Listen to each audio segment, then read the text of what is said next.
of the alcohol, la la la la la la. Just line 'em up and we will drink them all, la la la la la la. Well, my mother always said, if you want to drink all day, you best start in the morning, son, 'cause that's the Irish way. We don't get drunk, we get awesome, and every other mother will agree. We don't get drunk, we get awesome, so order up around for you and me. We don't get drunk, we get awesome, and every mother must agree. We don't get drunk, we get awesome, so order up around for you and me, and you and me, and you and me. Let there be whiskey! Hey, everybody. Welcome once again to Nerds with Alcohol. I'm Russ. And I'm Chris. And this is episode 221. And ladies and gentlemen, welcome back to the virtual nerd basement.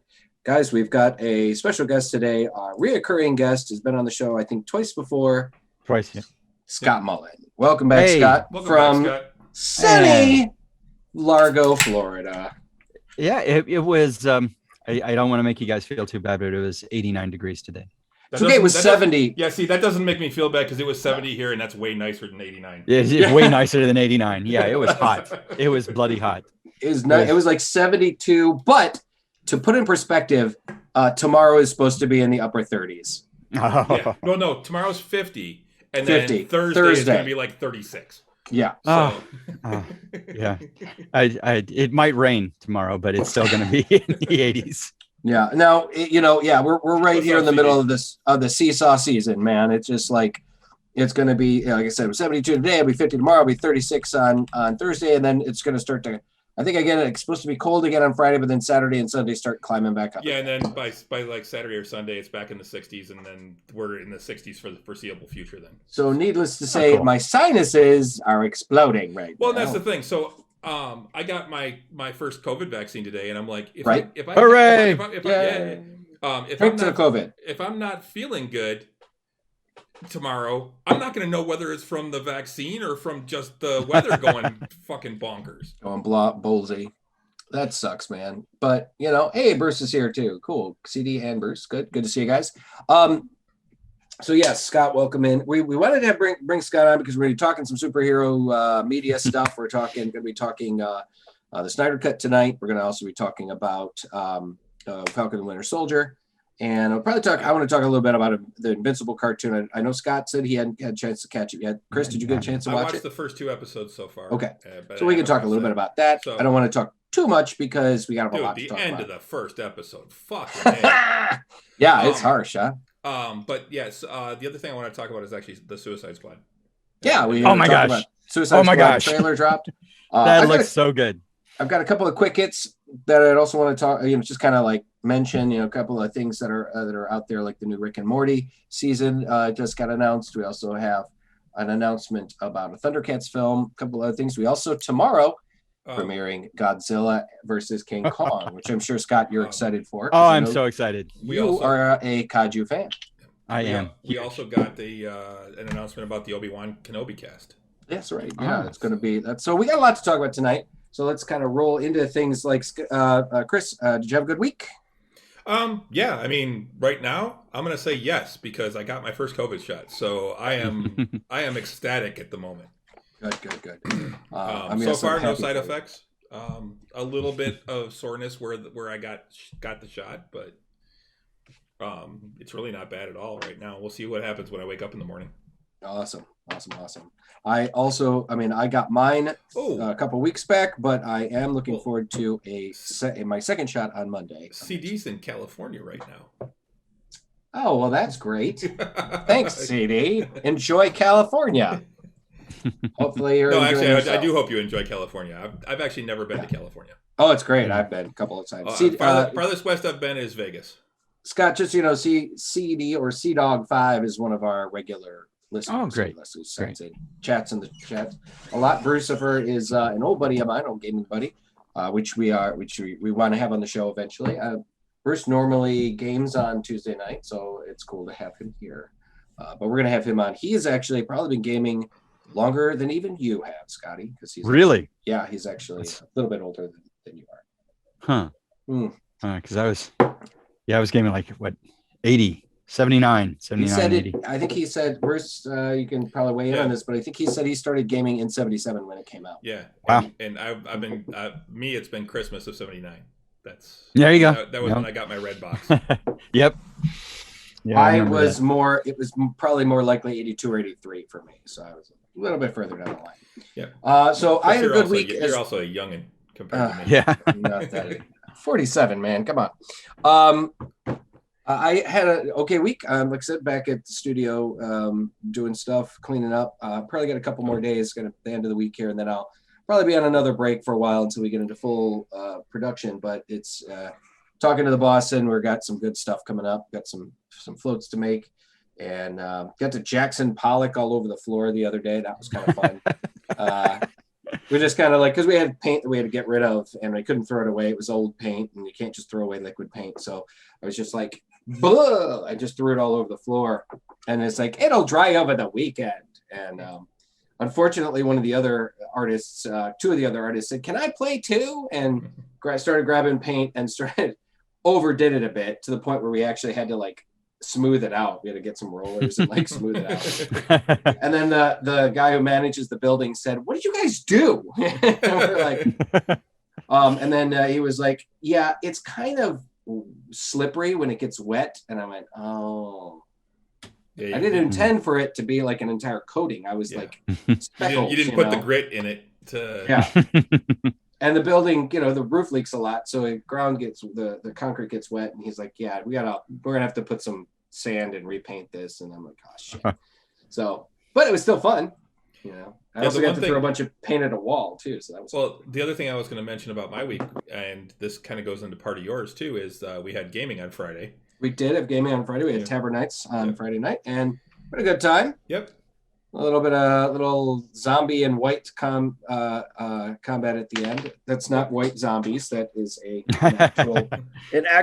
two actual WIGHT whites. Now you gave me an idea. You're gonna run up against whites and zombies, and then the person who's controlling all of them is gonna be called Dragula. Nice. That's good. It's gonna have from now on.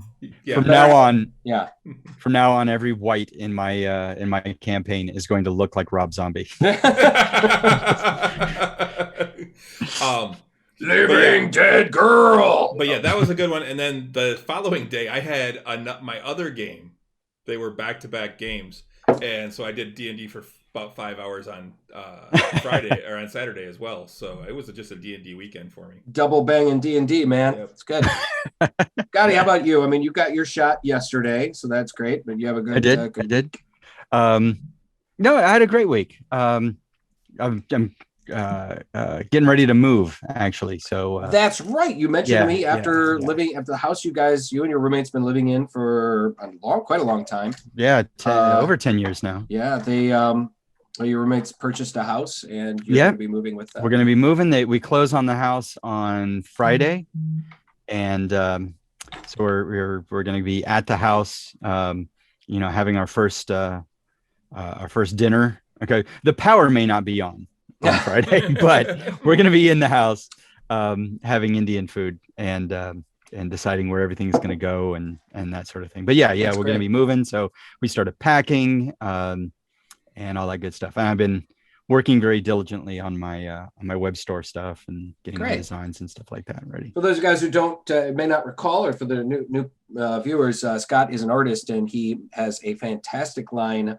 of among other things, but he puts his art on t-shirts, and he has this fantastic line of D&D themed t-shirts for the alignments and for the classes, and it's Artworks Arcana. You guys should definitely check it out. Find me on Etsy at Artworks Arcana, and I've got a Store Frontier page as well. If people haven't heard of Store Frontier, great little platform for t-shirts and other garments and stuff like that. So. Yeah, you basically can sign. You sign in and you kind of order a design on something, right? Yeah. So then they'll just print it and. Yep, just one shirt, and they print it and fulfill it and send it out to you. Right. So I personally have a Chaotic Good and a Paladin shirt. Yeah, I'm actually wearing one of my Chaotic Good shirts. So. Oh, right, yeah. I bought a fighter shirt for my dad because he's a fighter. One of the things we were talking about on Saturday was the way people mispronounce things, because a lot of people, like, especially if they learn to pronounce a word by reading it, will pronounce it incorrectly. And one of the ones we were talking about was Paladin. What? Who has ever said Paladin? There was a guy I gamed with that used to say it all the time. He would always say Paladin. Okay. So that brings up the eternal question to which there is no true answer. Is it drow or dro? Drow. Okay. I have always said drow too, but occasionally I run into somebody that says dro. I'm like, what are you talking about? It's dark elf. That's what. What is? Chris and I were having an argument one time about archipelago or archipelago. Archipelago. Yeah. And archipelago. It is, and you looked it up, Chris, because I thought it was archipelago, and you looked it up, and it is. You said it is normally archipelago, but occasionally it is pronounced archipelago. But generally, the correct thought is archipelago. And I went, really? Well, it's like, and it was funny because I think how we got into discussion was I got to the episode, one of the episodes of Critical Role, where in this first season, the first campaign, where Matt Mercer was calling sigils. Yeah. And it was one of those things where you're like, he had always read the word and he had always just thought that's how it was said. And then somebody, I think he was calling it a sigil. And then I think one of the fans corrected him and called him out. And then the next week he was like, yeah, so apparently I've been saying sigil wrong my whole life. And it was so hilarious because I was just like, because I was thinking to myself when I heard that, I was like, does he mean sigil? And is he really saying that? This is an educated man, It's like, but yeah, it is kind of funny about like you read a word for years. I can't tell you how many times I've heard somebody pronounce rogue as rouge. Yeah, that was one of the ones we were talking about was rouge. And then all of a sudden in our Discord chat, because we've got a Discord chat going at the same time, and all of a sudden all these Rouge One posters start coming up. I can't believe it was so funny. I was in a comic shop one time and this kid was like, I love X-Men. My favorite X-Men is Rouge. And I kind of was like, I think I was working on maybe where I've painted the windows at the comic shop I go to a couple of times. So there were times when I was kind of an employee of the shop, and the kid said that, and I turned around and I had to stop myself from tearing him into little bitty pieces because it's such a pet peeve, Rouge, what the hell's the matter with you? And I think it might have even been before the movie came out. But the thing is, the cartoon was a couple years old at that point, So it was like, what's the matter with you? You've never seen the cartoon? I mean, it's like, well, and like Renee just said, they're spelled differently too. They're totally spelled differently. Yeah, the U's in a different spot. Yeah, which side of the G is it on? That's just so big, unbelievable. I mean, like another one, comic book related. I used to pronounce Galactus as Galacticus when I was a little kid, and then when I finally looked at it and went, "Wait, I'm putting an extra IC in here or something." It's like it's Galactus. All right, Galactus. So, but it is kind of funny. There's a lot of words out there that are like that. I wish you could think of some more. Chasm. Chasm. Sure.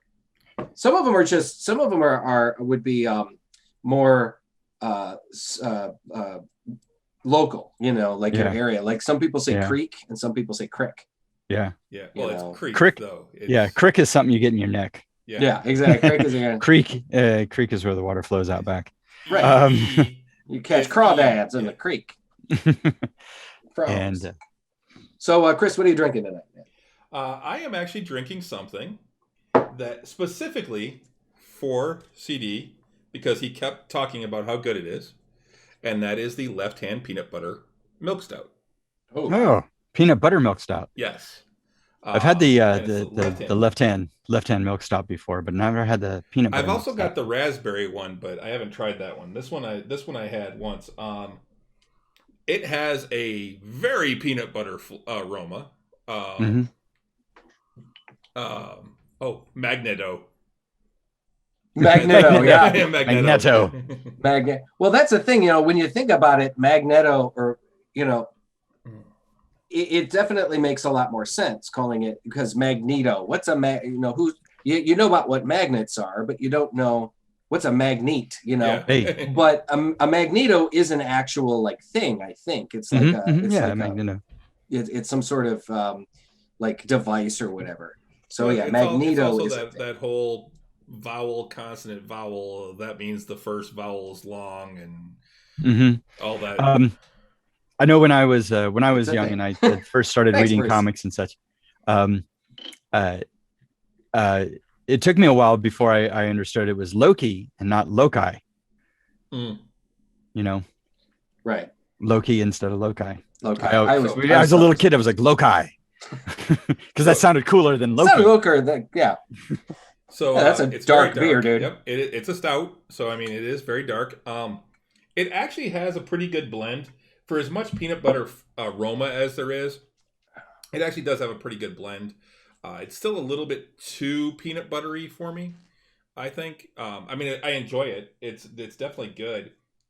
It's got more peanut butter and more chocolate, I think, than like the Poet one that I've had.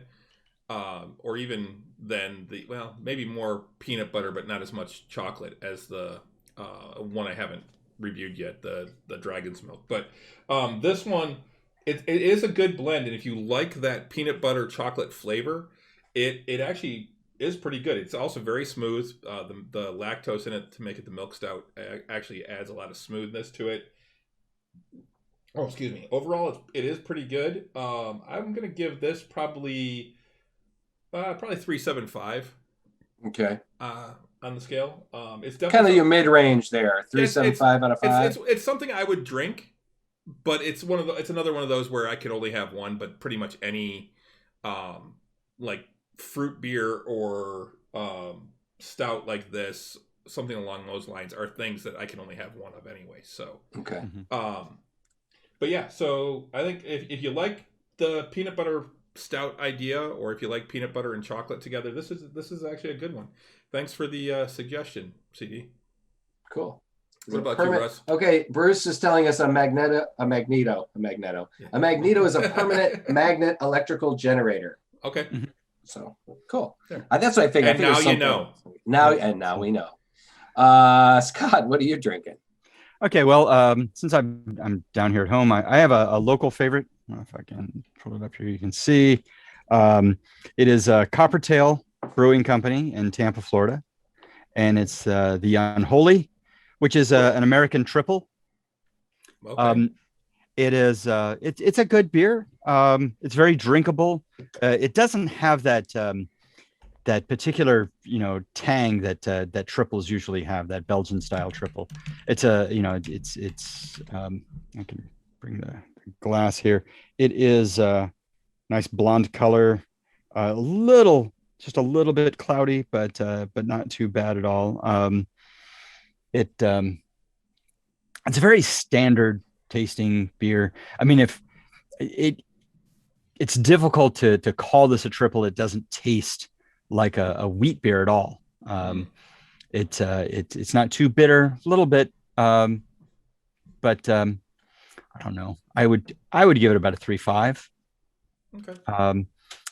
You can definitely drink a couple of them. It's not too strong. I'm trying to think. The ABV I think is like 5.2, but I'm not sure exactly. Yeah, the ABV of this one I forgot to mention is 6.2. Oh, there you go. But but it's a good beer, and I enjoy them a lot down here. It's like I said, it's a local brewery here in Tampa. The Coppertail Brewing. They have some other really nice drinkable beers as well. Cool. So. Alrighty, great. Okay. Well, tonight I am drinking something that for the wine fans out there, I'm drinking something that I have actually reviewed and drank on the show before, but I thought I'd revisit it a little bit. I think Scott is getting rid of a cat. This is Witch's Brew from Leonau Cellars. So Leonau or Leelanau? Leelanau. So yeah, there I am mispronouncing it. Leelanau Cellars. It's a winery and whatnot here in Michigan. I think they're in Michigan. Yeah, Omena, Michigan. Yeah, it's up on the Leelanau Peninsula. Yeah, this this is a wine. Once again, this is a 12.5 alcohol by volume.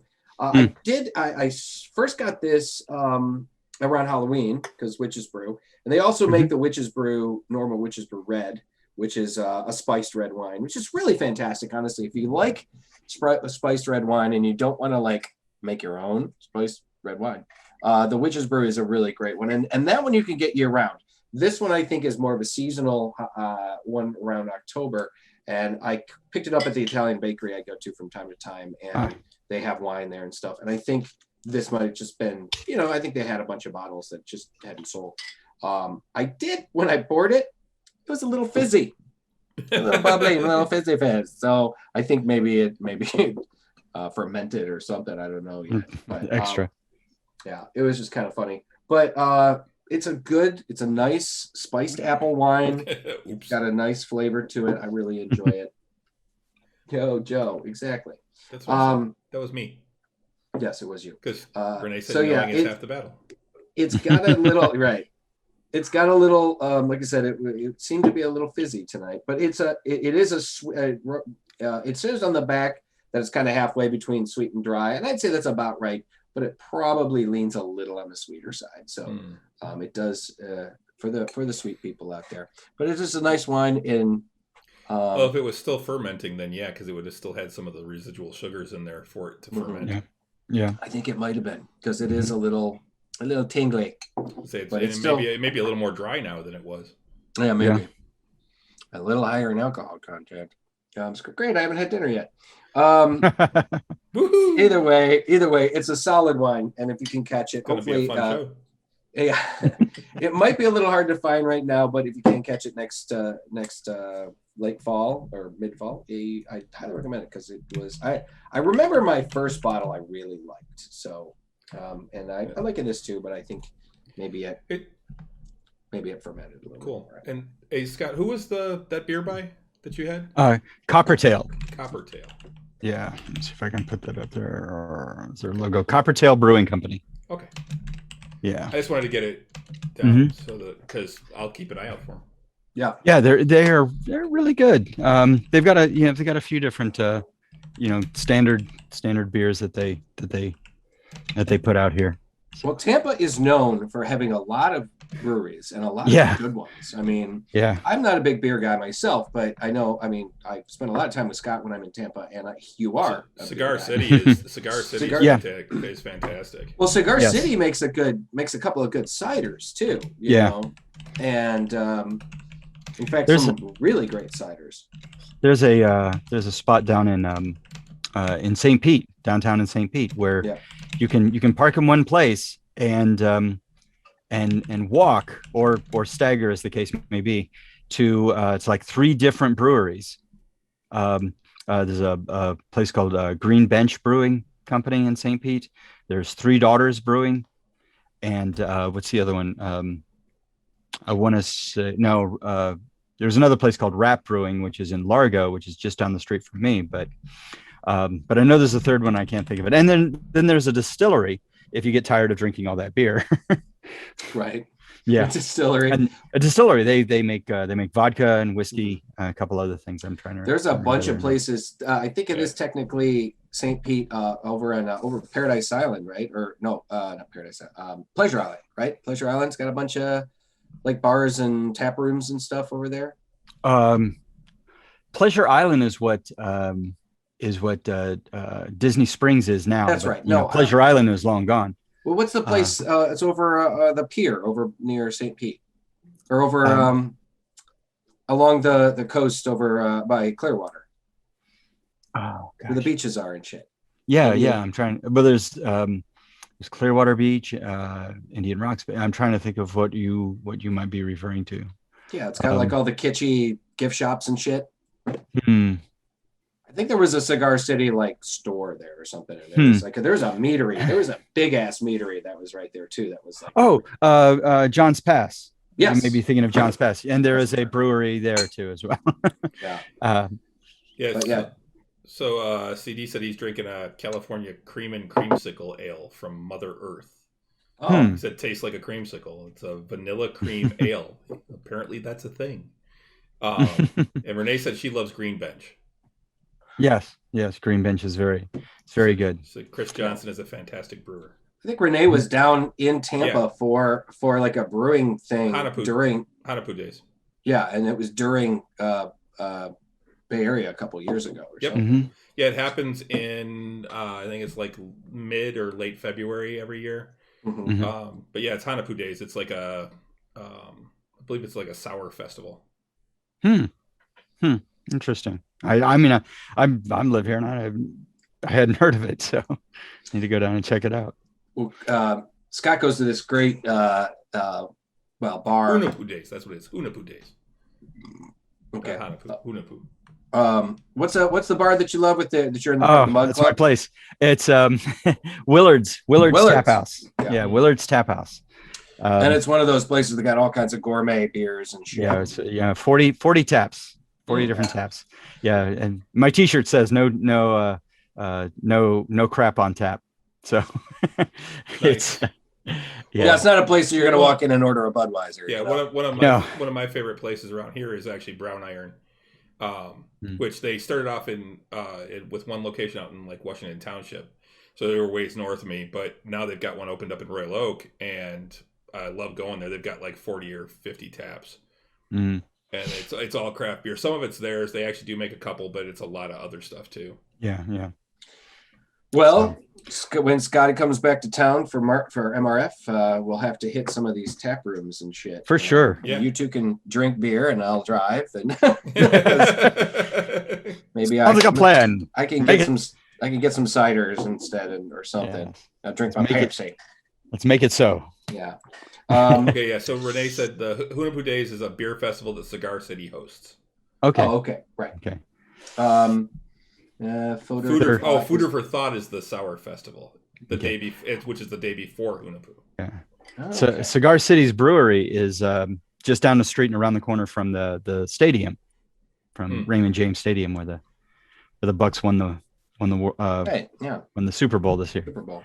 Yeah. I remember they made a really good apple pie cider, Cigar City, and I bought a case and brought it home before I came up, a couple years ago.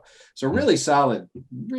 Yeah, they make a good product. All of their products. Great. Yeah. Oh, she like said their High Lie. Isn't that High Lie? Isn't that Cigar City? Yeah, that's their IPA. Signature. Yeah, that's their signature. I think you can get that here. I've heard. Well, I don't even know what they call it now because I think they changed it. It's no longer Cracker.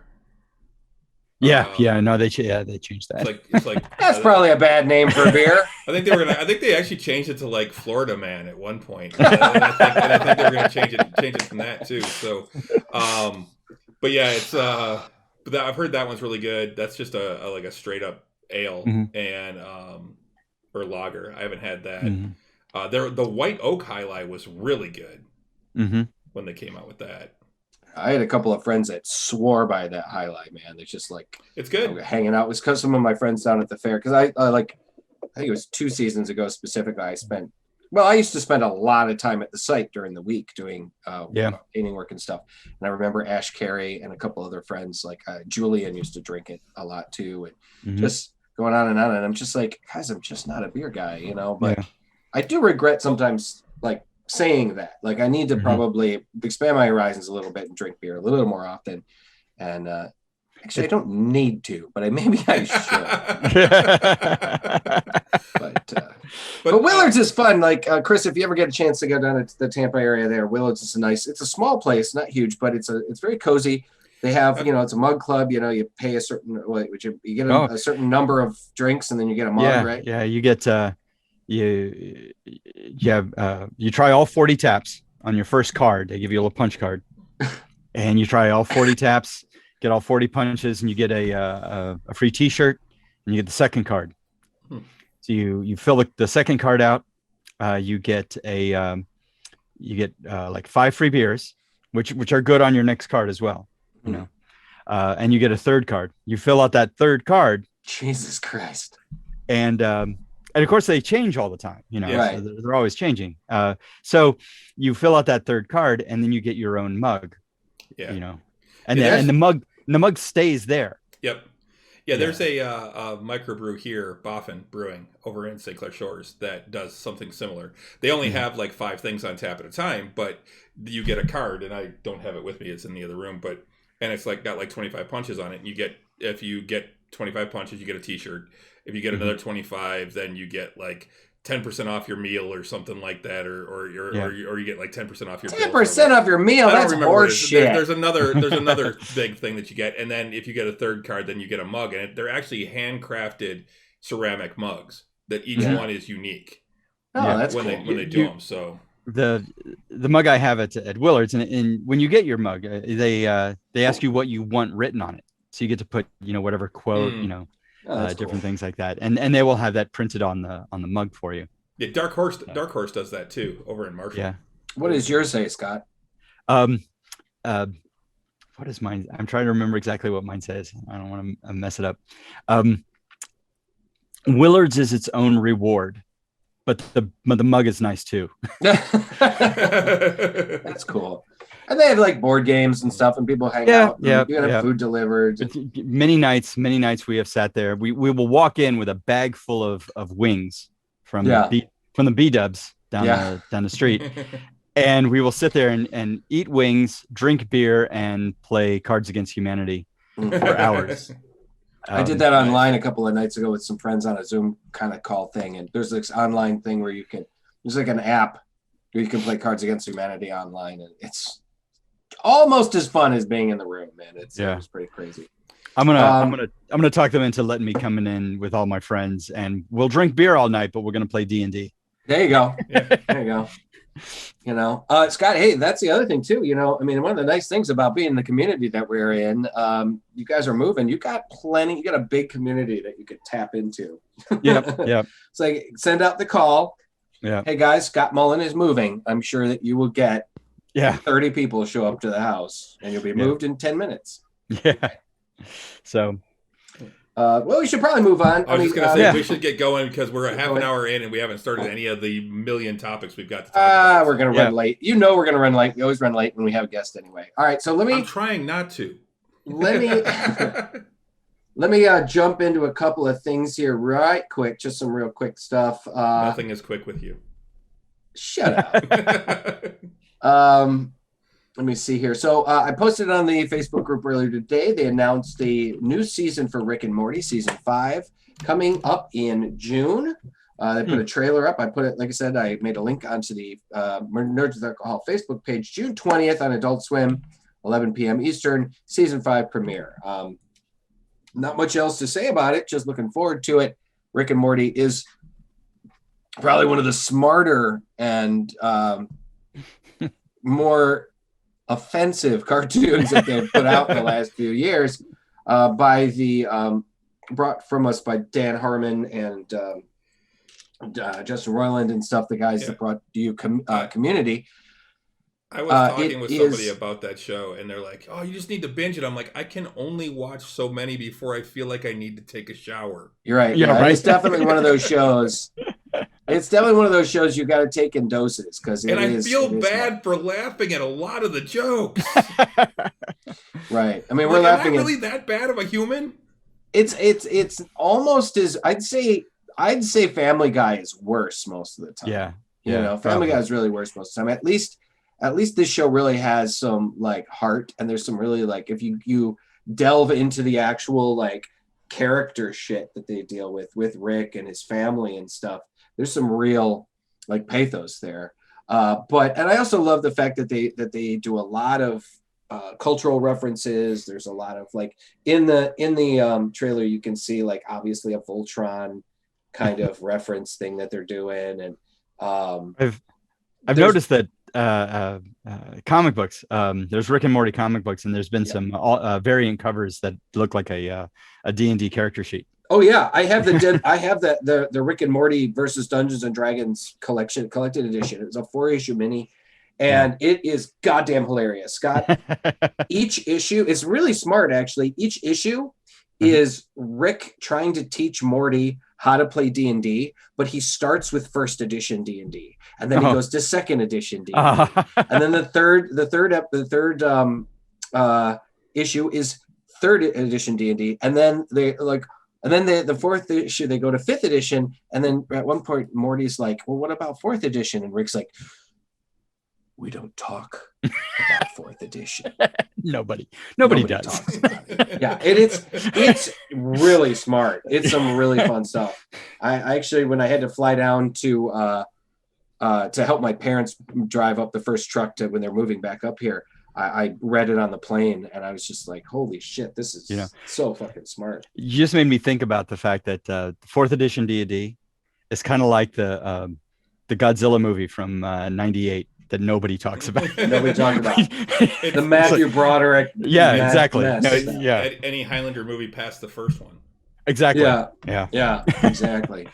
So Rick and Morty, coming up on June 20th. So looking forward to that.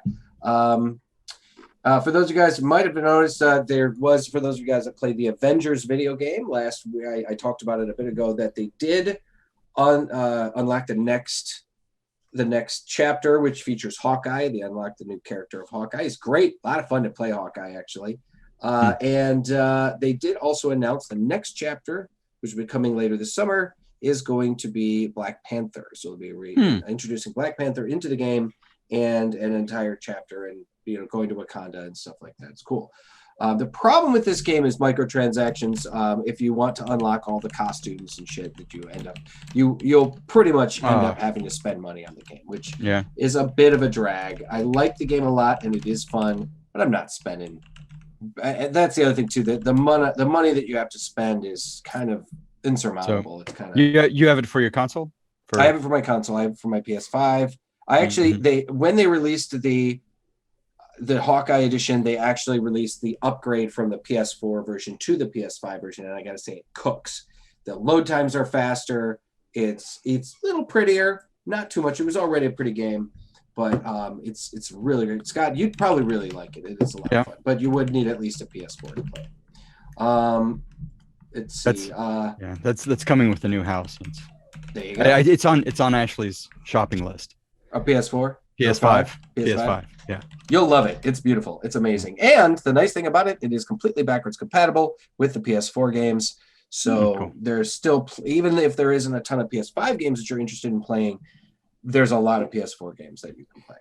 I did actually just pick up Valhalla. I just picked up Assassin's Creed Valhalla just the other day. I haven't played it or anything yet, but I'm looking forward to that.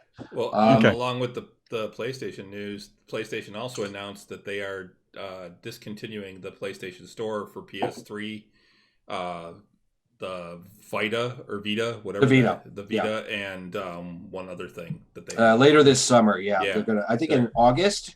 July, August, and July. I think for the three things, or June, July, and August. So Scotty, that PS3 that you play that you use. You can still be able to use it, but there won't be any more. You won't be able to download anything. The PlayStation Store. It's basically end of life, end of support. Right. Mm-hmm. So American Gods is apparently being canceled after season 3. Yep. Which is the current season, which is a bit of a drag. But if not, I mean, hopefully they'll wrap it up, and we shall see. I own the first 2 seasons on Blu-ray. I picked them up kind of on a deal, and I watched the first couple episodes. I'm intrigued, and I'm interested to continue watching it. Like the books couldn't get through the first season. Yeah. Or like the book, and couldn't get through the first season. So we'll see. I still have not mentioned. I can't really speak on it too much because I haven't really watched it yet. Other than my initial thoughts are like, oh, I'm interested. A big news on the. I'm almost done. Big news on the. Cyberpunk front this week. Just yesterday, the 1.2 patch went live. And you should see, for those of you guys who are not aware, of course, we've talked about it on the show, that Cyberpunk debuted back in December as a broken game and has been patched several times to make it playable. It is very much more playable. It was a lot more playable after the first couple patches, but now the 1.2 patch, they're saying it's almost a whole nother game. There are literally this patch was 44 gigs and literally fixes like a couple hundred bugs and adjusts and changes and fixes a lot of stuff. So I am actually very much looking forward to diving back into this game again. That being said, I enjoyed my first playthrough. Storyline-wise, it's really cool. They're saying simple things just like V sleeps like a normal person now. And good. There's a staggering number of fixes and changes in the game. There are updates to main quests, side missions, and open world mechanics, and bug fixes galore. Somebody leaked what the potential DLC is going to be coming out like later this year and in the future. A number of different things, DLC that could be free, maybe some DLC that we'll probably have to pay for, but some DLC, and some of it could be smaller, such as like more vehicles or just more clothing options. And then other ones are potentially expansions to the city. One even said Night City expansion. So we could see potentially huge things with Cyberpunk. Other news in the way of CD Projekt Red that they acquired a company, I think in Vancouver. So they're going to be opening a studio in Vancouver. They acquired basically one of their partner companies, and they said that they announced they will be working on multiple AAA titles at the same time, which means good news for The Witcher 4 and potential future Cyberpunk projects. So we're not going to have to necessarily go, okay, now that Cyberpunk's come out, we're not going to see another Cyberpunk until we see another Witcher. And then, maybe they're going to be working on them at the same time. And that'll be great because gods know I am so sick and tired of waiting for the next Elder Scrolls. I want to see my next Elder Scrolls. Last but surely not least, I also posted this on the Facebook group. That has nothing to do with them, though. No, but Bethesda, that's the thing. Some of these big companies, they only have the resources to work on one big game at a time, or at the very least, if they are working on multiple games, you're not going to get, a Fallout game and an Elder Scroll game in the same year. You're going to get the A team and the B team, right? Or they're going to stagger them so much, like Well, yeah, they don't want to compete with themselves. No, Skyrim came out like 11, 12 years ago, and we still, and then Fallout 4 came out like 8 years ago or 6 years ago. It's huge amounts of time between games. So I'd love to see them shrink that time a bit. Last but surely not least, it was announced yesterday that the director of the new Godzilla vs. Kong movie, which comes out tomorrow to theaters and HBO Max, the director is going to be making a new live-action Thundercats movie. Yeah. Now, they've been teasing this movie for a while, and I'm actually wearing my Thundercats shirt in solidarity. The director Adam Wingard will be working out. It's going to be a combination of live action and CGI, and so I wouldn't be surprised if we see live action actors in digital makeup, essentially playing these characters. But my main comment on this is please don't fuck it up. Please don't fuck it up. Please don't fuck it up. Yep. Those were mine. Chris, you said you had a couple of things. Well, one of the things, and I'm actually just looking it up here. Yeah, here we go. The Obi-Wan Kenobi cast has been announced. Along with Ewan McGregor and Hayden Christensen, you've got Moses Ingram, Joel Edgerton, Bonnie Peace. I don't know how to say her last name. Kumail Nanjiani. Kumail Nanjiani, huh? Yep. It's interesting. Indira Varma, who was what the hell was her name on Game of Thrones? She was the head of the Sand Serpents. Okay. She's their mother. Oh, right. Okay. Yeah. Rupert Friend, O'Shea Jackson Jr., Sun Kang, Simone Kessel, and Benny Safdie. So a lot of names we don't necessarily recognize off right away, but faces you might recognize. Yeah, a couple of them I do. Okay.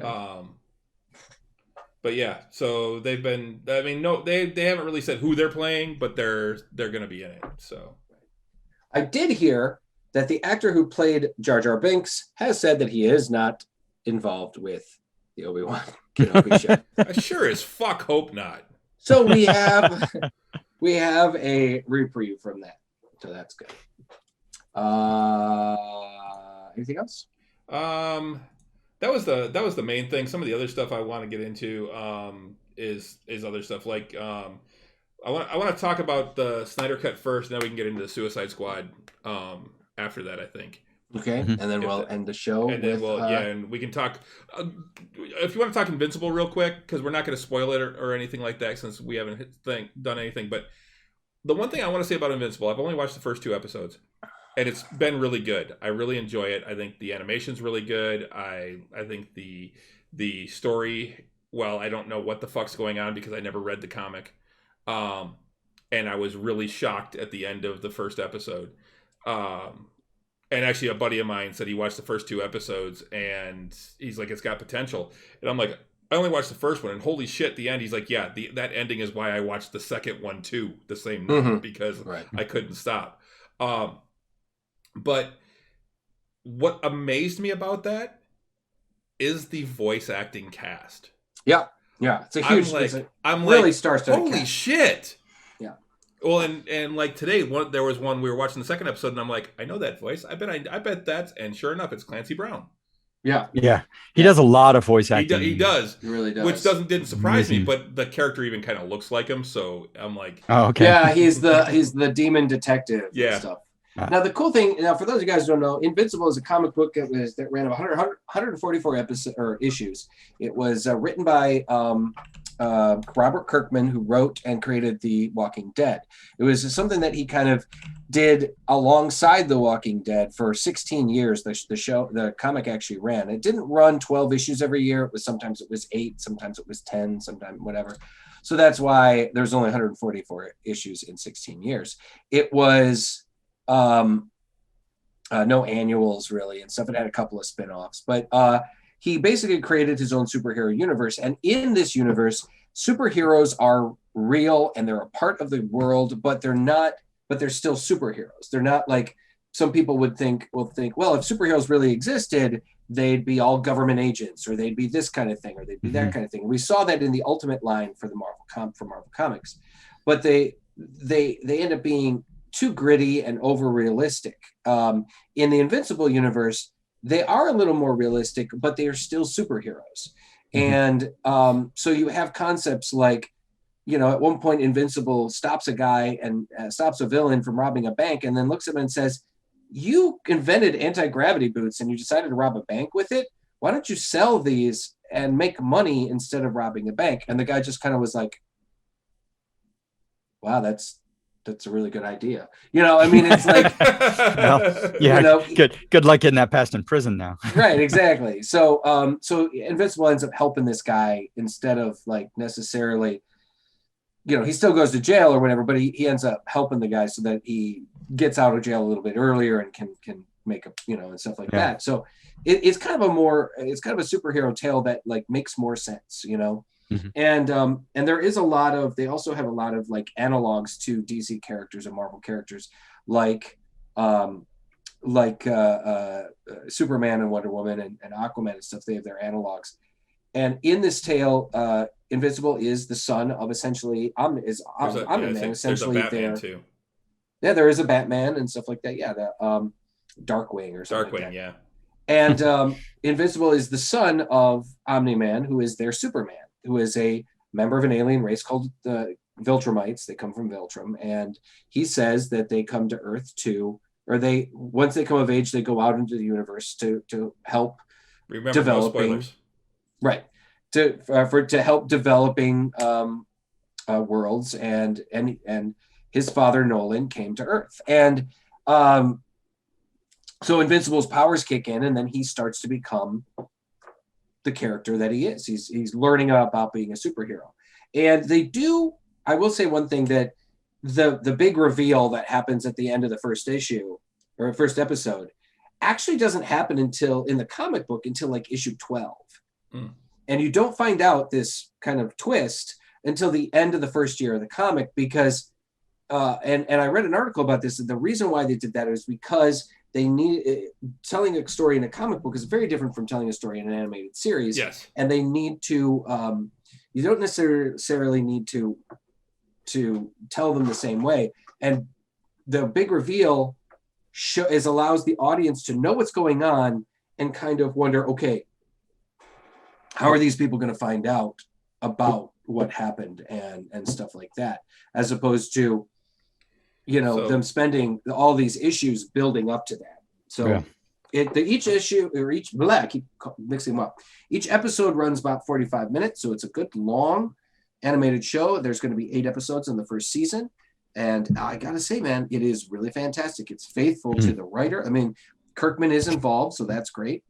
The initial 2 artists that were drawing the book and stuff have been consulted as well and are working on it. What streaming service is it on? Amazon Prime. Amazon Prime. Okay, I've got that. Good. It's really great. I will say it is not for kids. It is definitely PG-13 or R-rated, maybe more so R-rated, because they don't pull any punches on blood and guts and violence. So, so the cast though is Sandra Oh, J.K. Simmons, Stephen Yeun,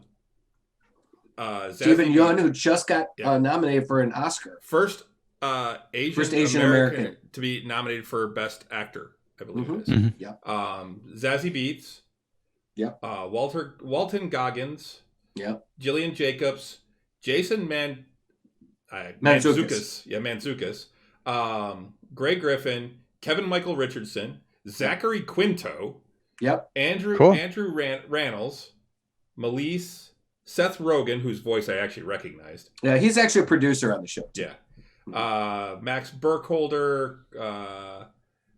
That guy's name, I'm not even going to try because I'll butcher it. Mark Hamill. Carrie Payton, who anyone that watches Critical Role may know as Shikasta. Yeah. So we got some really well-known Clancy voiceover. Brown, Michael Dorn. Right. Michael Dorn. Interesting. We've got some really well-known voiceover actors, but then we've also got some Mahershala Ali, yeah. Some really great voiceover actors, and then also some really amazing actors too, So it's got an incredible cast. So I definitely, guys, check it out if you can. They released the first 3 episodes last Friday, and then the next 5 episodes will be released every Friday for the next 5 weeks. I did have one more thing I just remembered. I was going to save it for the end, but I'm not going to worry about trying to do it at the end.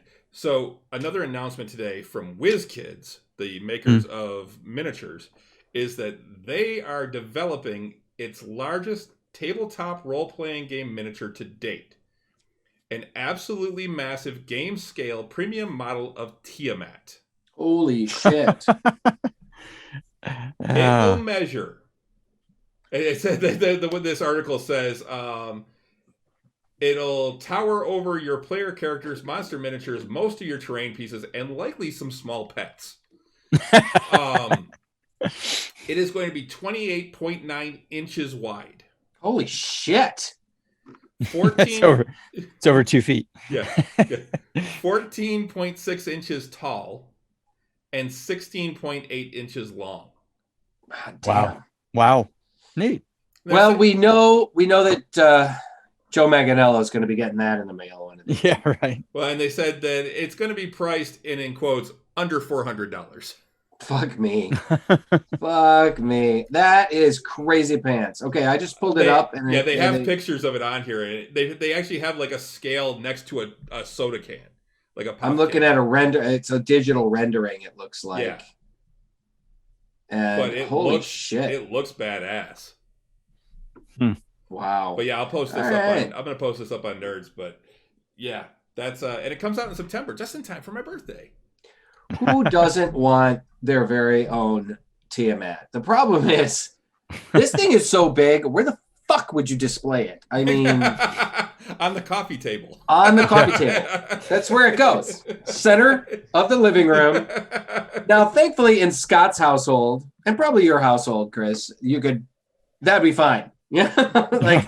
I doubt anybody in your household would object to having this beautiful, 5-headed dragon on the coffee table in the middle of the living room. I'm sure the cats would probably love it, Scotty. Yeah, I'm sure they would. Yeah. I think Stella would take umbrage to having a massive evil dragon statue in the middle of our living room. It comes out, I think they're saying September. Yeah, hit store shelves September this year. I will say it's well made. It's available. Oh, I didn't see it's actually available right now on their online store for pre-sale. Yeah, pre-order. It is $399.99. So it is $400. Well, honestly, I mean, I've seen for what you're getting here. I mean, and it's pretty nice. It is fully color too. It's not like one that you get and you have to paint yourself. Right. Which actually kind of bums me out a little bit because I would love to paint Tiamat. Paint it. Yeah. There's nothing saying you couldn't repaint it, Chris. I mean, yeah, but if I'm just paying have to prime the fuck out of it. Yeah, if I'm, I think I'm good with just getting it and displaying it. Yeah, yeah, but you know that Matt Mercer's going to get this for Christmas. Dude, I'm sure there's fans that are already pre-ordering it for him. Yeah, exactly. Yeah, right. He's going to get like 6 of them. Fuck. Damn, I got too many Tiamats. And like give out as prizes. Problems. Yeah, what's that? Yeah, I say give them out as prizes. Yeah, exactly. Just kind of auction them off. Wow, it really is nice though. It is. So, all right. Well, that's what I had. So okay. Scotty, you're excited about Kong and Godzilla? You're gonna be watching that? Definitely. Very, very, very excited. I still haven't watched any of the Godzilla or Kong movies. Honestly, the last couple ones have been a lot of fun. Like Kong Skull Island was great. That's what I've heard. Yeah, it was fun. And I heard Godzilla was all right, and Godzilla King of the Monsters was actually pretty good. Yeah, it was. Yeah. I think Scott and I think you and I actually watched King of the Monsters together. Yeah, because I bought it when I was up there. Yeah, you did. Said, hey, look, Russ, this is what we're watching tonight. Yeah, I do. I remember that. I was like, no problem here. And the first Godzilla movie was a little like people complained because there wasn't enough Godzilla in it. It was so much. It was a lot of like character kind of development and stuff, and so people were like, there's not a lot of Godzilla in it, but it was still really cool though because it premiered like the new design of him and he looked pretty cool. And then after that, they came out with Kong Skull Island, if I remember correctly. Yeah. And it was they made Kong because they couldn't call him King Kong because apparently that's copywritten. And so then they said, but at one point in the movie, it's like, yeah, that's Kong. He's king on this island. And you're like, yeah, he's king around here. He's king around here. Remember? Yeah, John C. Reilly. John C. Reilly had that line in the movie, and he was really funny actually. Oh, he's hilarious. There were some it takes place in the late 70s. It's right after, actually in the mid 70s, right after. Actually, early 70s. They were leaving Vietnam. Yeah, they were bugging us right after the bug out of Vietnam. And yeah, so and then they go and they check this place out, and it was really cool. They had Tom Hiddleston and Brie Larson, and some fun, and John Goodman was in it. It was a really fun movie, and it had some funny moments, but it was also pretty serious, And John C. Reilly was one of those funny moments. He actually plays like a former like a Korean war soldier that had been marooned on this island. It was World War II. World War II? Was it World War II? Yeah, because there was a Japanese guy that he was crashed there with. That's right. Yeah. Buddies. That's right. Yeah. Yeah, he was a World War II veteran that had been on the island for like 30 years. And he would crash there, and they'd become friends, and then and even in the cool thing was like they established that Kong is way bigger in that movie than he's ever been depicted. Yeah, and the reason why was because they knew that they were going to be making this movie. Yeah, the funny thing is, I went and saw that film at the theater, and I don't know how it was that going in to watch that movie, I had no idea that it was connected to the Godzilla movie that I had seen a couple years before. Right. Had no idea. Same producers and stuff like that. So the post-credit scene that they had where they showed it hit me like a ton of bricks. And it was just awesome, So yeah, and then in Godzilla King of Monsters, it actually goes into the lore and explains that these kaiju are actually essential. And they're part of the world's like immune system essentially, and that they are actually very beneficial in various places. Like it showed in the closing credits, like things like the Great Barrier Reef showing incredible like regrowth because of the the presence of the radiation of some of these animals and these titans that they called them, and like the regrowth of some of the ecosystem because of them and whatnot, and that Godzilla was essentially the biggest and toughest, you know. And the alpha male, alpha male of it, and then at one point there's like the map shows, like, zooms in on Skull Island, and you're like, and it said something like Kong, and you're like, holy fuck balls, and you're like, I was like, oh my god, it's coming, we're gonna see this. So I'm excited. I think like I have HBO Max, so I'm definitely gonna be watching it probably this weekend, and tomorrow, man. Yeah, tomorrow I'm there. Maybe tomorrow. Maybe I'll watch it tomorrow. I'm watching it tomorrow. But speaking of HBO Max and theater release, well, just HBO Max. Let's talk Snyder Cut. Let's talk it. So 4 hours of vindication. So now, how many times has everyone seen it? Just the once for me. I've only seen it once myself. So we've only seen it once. It's been a busy week, but I do plan to see it a couple more times. Yeah, sure. I do plan on watching it again. I'll buy it on Blu-ray when it comes out too. I mean, I'll definitely add that, put that on the shelf, because it was worth it. No, Scott and I went. I think, didn't you and I go and see it together? See the theatrical release? Yes. Yeah. And we saw Batman v Superman too together, right? You know, at the same time. But we did. But yeah, we went and saw Justice League at the same time. And I'll say, I mean, I've said it before, I didn't hate the theatrical release of Justice League. I certainly understood the problems people had. I was highly disappointed in it. It was a little disappointing at times, but I've often said I'm an easy audience for superhero movies. I'm happy that they're just making them, and that they, and that seeing these characters on screen is wonderful for me. That being said, whereas I think they still need to get them right. Sure, yeah, absolutely, and I'll certainly agree with that. But I still get a tickle seeing Superman flying on screen and Batman swinging through the air and Wonder Woman, you know, giving us the double fisted, bracelet bang there. You guys can do with that with what you will. But so I love these films, but I do have to admit that the Snyder Cut is vastly superior to Joss Whedon's lame attempt that he put on the screen. You got to see what the director had been building up to. You got to see the realization of his vision. Absolutely. At least for the most part. I do think that there's no way for it not to have been affected by the years that have led up to it. You know, right. And I don't think there's any way for it not to be affected by the format that he knew it was going to be released on. Right. You know? Now, not just the size ratio of the film and such, but just knowing that he was going to be released on a streaming service. He's able to make a 4 hour plus movie. Mm-hmm. I just can't imagine that, a movie that long actually being released in the theaters. Yeah.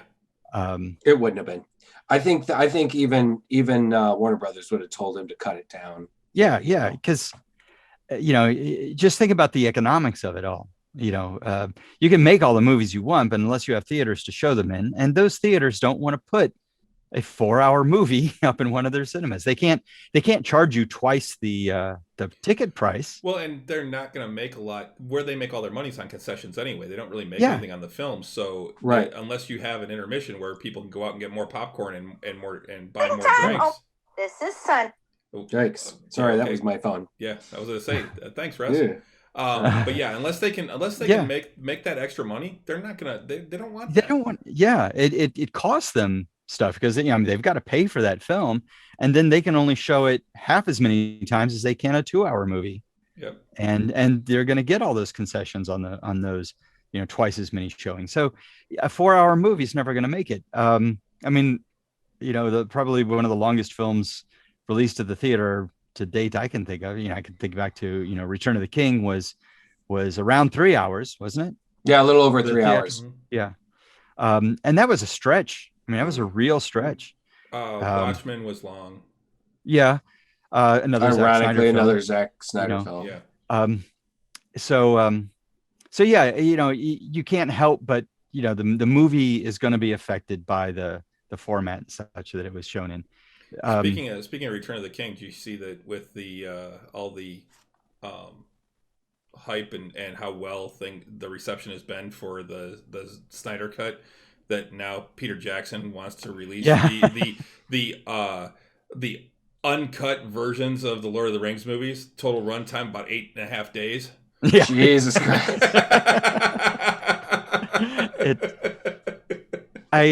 We are talking all three movies. We're not talking all three movies.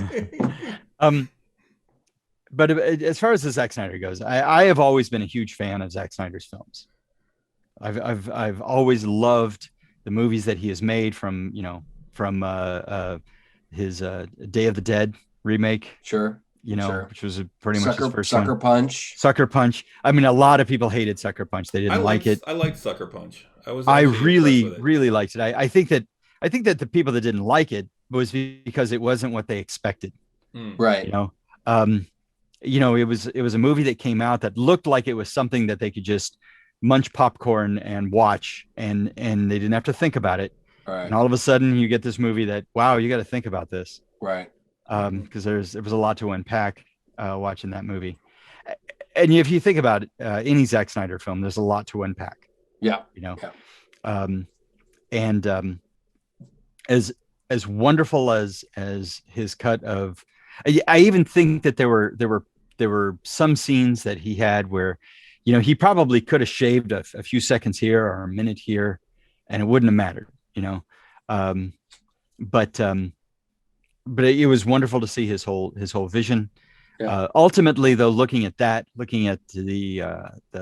previous films, what he led this up to, and it's sad that we're never going to see his next Justice League movie, which was going to be Darkseid, and which was going to be the realization of Batman's whole nightmare, his future nightmare. Mm-hmm. Yeah. We're not going to see that part of it and such.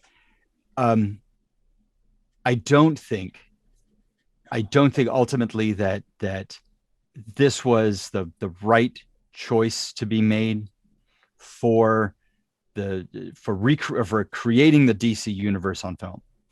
Yeah. It's too dark. Right.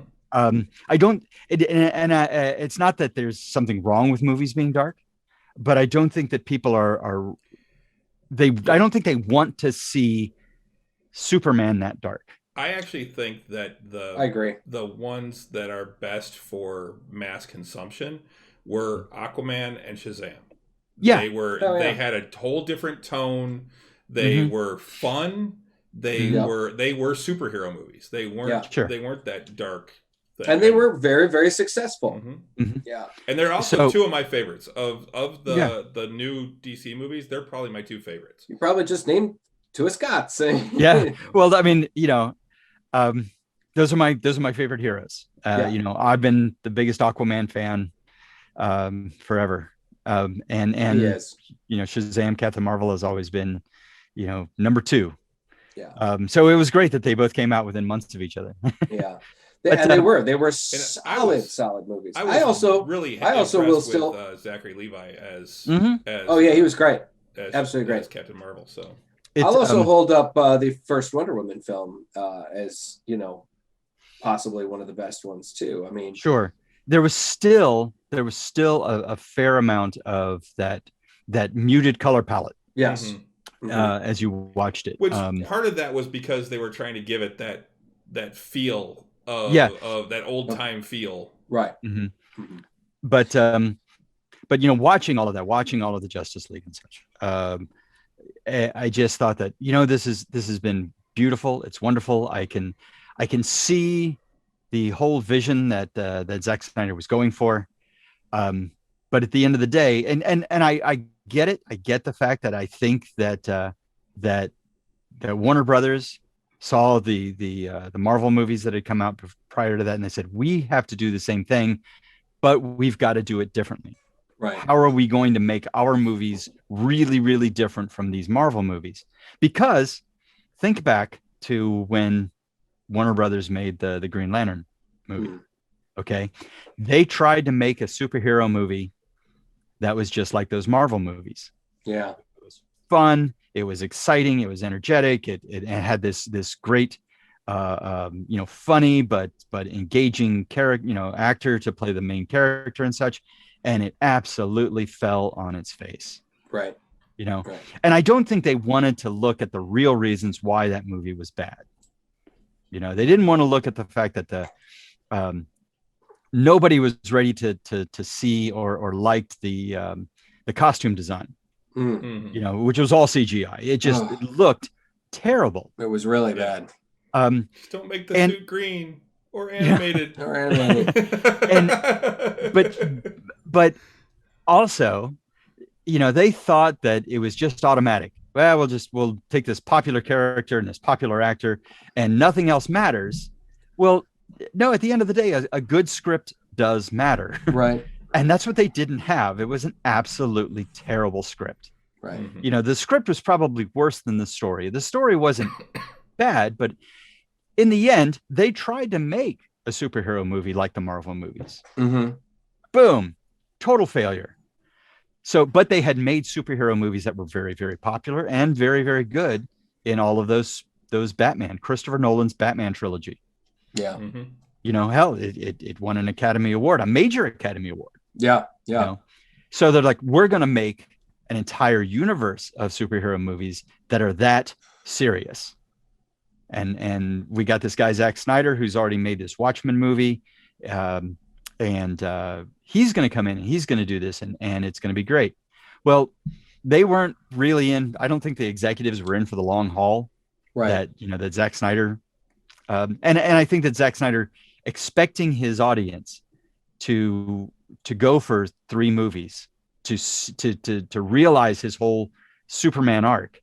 I think he's just expecting too much from the audience. Yeah.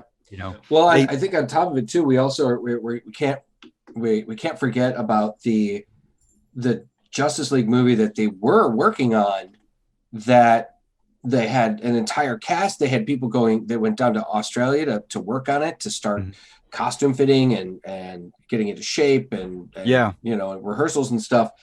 It had Armie Hammer was cast as Batman, I believe. And it was George Miller was the director, the creator of Mad Max. And he was the guy that was going to put this movie together. And they even said, I saw a little documentary about it, about how they were going to take some pretty big risks with these characters. They're going to do turn these characters, some of the designs and some things on their ear.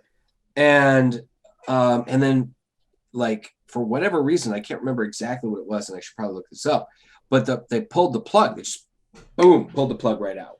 And they'd been working, all these actors and the designers and everybody had been working on this for a couple of months. I think they hadn't started principal photography yet, but they were still working on that. And they just pulled the plug. And then soon after that, we got the announcement about like Superman Returns and stuff like that. So they obviously, I think they had a plan, and then I think maybe they ultimately didn't like what they were seeing, and then they said, we're going to have to switch gears on this. And that's when they found Zack Snyder. But yeah, I just don't think that people want, Superman, the symbol of hope, and this, this brightness and such, to be that real, to be that human. And it, ultimately, I think that, that may have been the wrong choice. It, obviously they needed to make their movies different from the Marvel movies, but was that the right direction? Maybe not. We wouldn't be looking at a Joss Whedon's version as opposed to Zack Snyder's version if the previous movies had been better received. Right. If Batman v Superman had been a big hit as opposed to a critical flop, essentially, and critics all hated it. It was very mixed reaction from the fans. I know it ended up making money, but it wasn't the movie they wanted and so I just don't think that people were ready to see that kind of realism in a character like Superman. Yeah, I agree. And I think one of the things, I mean, we're, once again, speaking of somebody that, I liked the Zack Snyder movies. I mean, I did too. I thought Man of Steel was amazing. I loved Batman versus Superman. I also kind of got a tickle that it was largely filmed here in Detroit. Mm-hmm. At the same time, I though, work in one of the buildings that it was filmed in. Yeah, it was the head. I think it was LexCorp. Oh, what? Really? That's awesome. Oh, wow, that's great. At the same time, I'm with Scott in that the darkness that he established in Man of Steel was a bitter pill to swallow. I mean, I prefer Superman to be kind of a lighter character. My boss at work, actually, as much as he also saw the Snyder Cut and really enjoyed it. He was like, okay, now that we've got this and we've made this, can we have the next Superman? Can he be a little more up? Can he be a little brighter? Can he be a little more smiling? And and he's talked about, I haven't watched it yet, but he was talking about how the new Superman on this new Lois and Superman show, Superman and Lois show, whatever it is fantastic. And he is the guy that I have seen him play Superman on Supergirl, and I agree. I think he does a great job. He's doing a great job. I would love to see the next take on Superman to be a little more, just a little brighter. And I think that was one of the things that I did like about the Joss Whedon cut, is that the palette wasn't quite as dark. You thinking back on it, and thinking back on the story that we had been told up to that point, and then going forward from there, the movie just seemed like a big, Joss Whedon's version was just such a chop job, and I didn't care for that. I didn't like how much he was just throwing pieces together. A lot of times I find myself in the minority of people who are like really not that impressed with Joss Whedon's work. I think Firefly was probably the best thing that Joss Whedon ever did. Buffy the Vampire Slayer was fun, but I wasn't crazy about his first Avengers film. I know he did the second one, and I thought the second one was much better than the first one. But it wasn't because of Joss Whedon that I liked the second Avengers movie better than the first one. It was I just loved the character of Ultron. I loved the that was great. David Spader did. He was so good. He was read as a robot from basically that's really what he was. He was his character from Blacklist as a robot. James Spader really killed it. And I gotta admit, as much as I loved the initial Avengers film, I gotta say I think I really liked Age of Ultron better. And there are a lot of and which is I'm in the we are in the minority at that. There that one did performed not as well as some of the other ones. Yeah, I mean, you think about the first Avengers film, and the storyline there's so many things that just don't make sense. There's just there are things that happen just because. This will be the audience is going to love this, so we're going to do this, right? It just didn't seem to make a lot of sense. So the big three get into this big fight over who's gonna take control of Loki. Right. While they're fighting, Loki gets away, or he doesn't get away. He doesn't get away. And nobody questions that. Nobody thinks, wait a minute, what's he up to? That sort of thing. Yeah. Like, why somebody should have said, this guy's still here. He could have left anytime. And that's just one of many holes. Anyways, getting back to the couple of comments though in the chat real quick. Ghost Hand 246, who I haven't seen in the chat before. Welcome aboard. Says Superman is first and foremost a Boy Scout from Kansas that wants to help everyone. And I totally agree with that. That is what I've always seen as what Superman is. It's very true. I've always called him the superhero Boy Scout. He is. I mean, they call him that in the comics. Yeah. and I get the idea that Zack Snyder wanted to tell you, well, you don't just wake up one day and you're that guy. Right. It takes a journey. You become that person. And he wanted to show us how Superman became that person.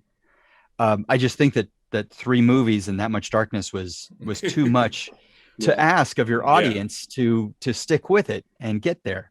I equate his journey sometimes to, if anybody's familiar with Grant Morrison, the comic book writer, brilliant writer, but sometimes, it takes forever for him to get to what he's getting to, Yeah.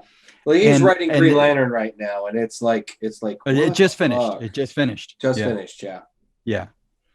And his story, he's been writing it for the last 2 years, and his story has been like, it's almost surreal. It's been, I mean, it is very surreal, and it's so multi-layered, and it's but the thing is that if you don't pick up on little tiny bits that he drops along the way, you're lost. Yeah. And he expects you, he wants his reader to follow him through this long trek to get to the end. Right. If you can sit down and read all of the issues of a Grant Morrison story in one show or in one go, it plays out much better. Yeah, exactly. He wrote Final Crisis in DC for about, I don't know, like 10 years ago, 12 years ago. And it was it was a solid, miniseries, but it was very difficult to read as a miniseries, right, month to month. It's actually much clearer and easier to read all in one sitting. Yeah.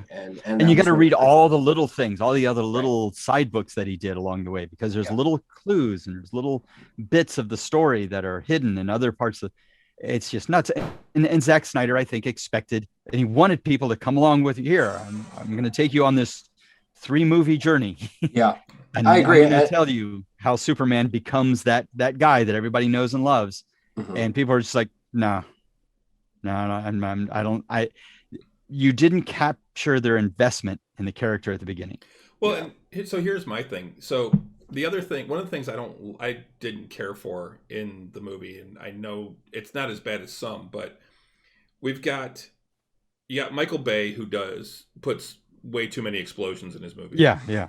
You've got J.J. Abrams, who puts way too many fucking lens flares in his movie. Right. And you got Zack Snyder, who puts way too many slow motion scenes in his movies. They said, I read an article that said fully 20% of that 4-hour film is slow motion. I thought you said it was 10%. No, I thought it was 20. Might have been 10. Even so, might have been 10. I think it was more like 10, but it was a lot, Yeah. After watching this, and I mentioned this to you, Russ, the other night, after watching this and thinking back on Zack Snyder's other films, as a storyteller, he tries to or wants to, like any other storyteller, find a way to relate to his audience, for his characters to relate to his audience, or for the audience to relate to them. And in every movie that he has done, he seems to feel like the best way to relate to his audience is through their grief. And because that's the prevalent emotion, that's the prevalent condition of many of his characters, that the humanizing condition is their darkness and their grief. You think about Sucker Punch. My God, it's so grim. Yeah, it really. And is. you get to the end, and it's like, wow, what an if you catch it, if you get it, it's an incredible story and it's an incredible message, but it's just so sad. Right. Watchmen. Oh my God, it's just all about how grim can this be? And arguably also Watchmen considered one of the greatest graphic novels of the 20th century. Sure. And there's a lot of grim, just darkness. And it's like, I would love to see Zack Snyder try to relate to his audience through a different emotion. Sure. Through a different avenue. Other than the everybody's darkness, everybody's grief. Well, and I think that's the other thing about Sucker Punch too. To talk about the thing is that a lot of the criticism of that film came from the massive amount of male gaze in that film. I mean, there is so much of that, like just hot girls in skimpy outfits, you know, doing cool shit. It was like playing with your action figures to the nth degree, and a lot of people lost the deeper meaning of that movie because there was so much of these, wow, look at the pretty girls in the short skirts with the swords and the guns, and you know, it's like, guys, well, there's more to this movie than that. Yeah, but he was also criticized, unfortunately, on like his depiction of the Amazons in this movie as well, because if you look at the Amazon costume design in Wonder Woman, makes a lot more sense. It's a lot less sexy. I think what he was going for, I mean, this is just a shot in the dark kind of, but I think what he was going for, but he missed, was he wanted to show that they have advanced along with the times. You know, what they wear, how they design what they wear advances with the years, but in their own way, you know, with their own influences from their past. They're, you know, an ancient Greek warrior in the 20th century isn't going to be wearing the same hoplite style armor that they were wearing, you know, back during ancient Greece. Well, it will advance in its own way, but it will still advance. I can see your point, but at the same time, they were an island of immortal, isolated women. Who's to say they would even know? I mean, why would they get skimpier? Why would the outfits get skimpier? You're right. They wouldn't necessarily get skimpier, but you know, he missed. Like if that was what he was shooting for, he definitely missed the mark. He definitely missed the mark, but you know, I'm not trying to apologize for him. I'm just trying to say that this, you know, they looked more modernized. Yeah. Okay. But he still missed the mark. He still made, you know, they still look more sensationalized. Yeah. You know, not just modernized. So Chris, why don't we hit on a few points before we move on? Because we're going to. We're actually. I don't even know that we have enough time to cover. I think we can spend 15 minutes on it. Bucky. It deserves more than 15 minutes. That's probably true. But we got a couple of things. We can always. But one of the things that was brought up, Ghost Hand brought up again. It's all about pacing and not rushing things out. Unfortunately, DC wanted an MCU now. I agree. And that's what it felt like. Very true. Yeah. It seemed like those were rushed. I mean, granted, they still had 4 movies between before they did Justice League, which there were 5 before they did the first Avengers. But I still don't think that they developed those characters enough for people to actually. Well, I mean, people were invested just because of how old those characters are and how much people know. Yeah, I mean, that's the thing. If you look at Batman v Superman, I mean, you'd think that's printing money. You know, I mean, Superman, the character of Batman. You got Ben Affleck, who's a pretty well-liked, well-known actor playing Batman. You'd think that was going to be successful. It had to be successful. Yeah. And yet it still made its money. It still made money, but it wasn't as successful as they wanted it to be. And it came under a lot of fire. And you would have thought, how could they fuck that up? And they kind of did, you know, I mean, and even worse, they, you know, kind of fucked it up in the Justice League movie, you know, and you would think, holy shit, how could they fuck this up? And hey, thanks for the follow, Ghost Hand. Cool. But yeah, so did you want to move on to Suicide Squad though? Oh yeah, okay. Why don't we move on to Suicide Squad? We'll do a double whammy of Winter Soldier next week for 2 episodes.